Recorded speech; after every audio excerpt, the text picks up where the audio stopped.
ശ്രീ മൂകാംബിക അമ്മയെ കണ്ടു കഴിഞ്ഞാൽ ഈ സർവജ്ഞ പീഠം കയറാതെ കുടജാതിരിയെത്തി ആദിശങ്കരൻ്റെ പവിത്രമായ ഈ പുണ്യസ്ഥലത്തെത്താതെ പോകാവയ്യ. ഇന്നത്തെ എപ്പിസോഡ് തുടക്കം ഇവിടെ നിന്നാവട്ടെ.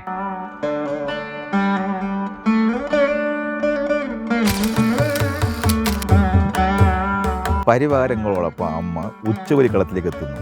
അവിടെ രാവിലത്തെ വയലിൽ നിറവറയെക്കുറിച്ച് നേരത്തെ ഞാൻ പറഞ്ഞിട്ടുണ്ട് എങ്കിലും ഇന്ന് പൊതുവെ ഒന്ന് പറഞ്ഞു പോകാതെ വയ്യ.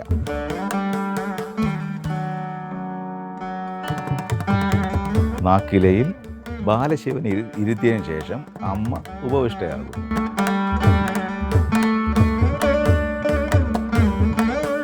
ബാലശിവന് സ്നാനകർമ്മങ്ങളെല്ലാം ചെയ്തതിന് ശേഷം അമ്മയ്ക്ക് നാക്കിലയിൽ വലിയ പടുക്ക കൊടുക്കുന്നു. വസൂരിയിൽ നിന്ന് ശാന്തമാകുന്നതിന് വേണ്ടി അമ്മയിൽ ചാർത്തുപടി മന്ത്രം ജപിച്ചുകൊണ്ട് ചാർത്തുപടി തൂകുന്നു.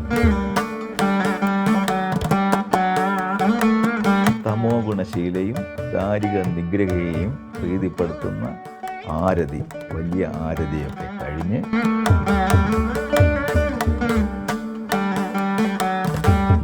അമ്മ താൽക്കാലിക വിശ്രമത്തിനായി മേലെ അണിയറപ്പുരയിലേക്ക്.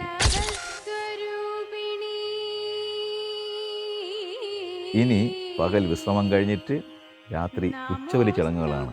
അതിനെക്കുറിച്ച് വിശദമായി പറയാം.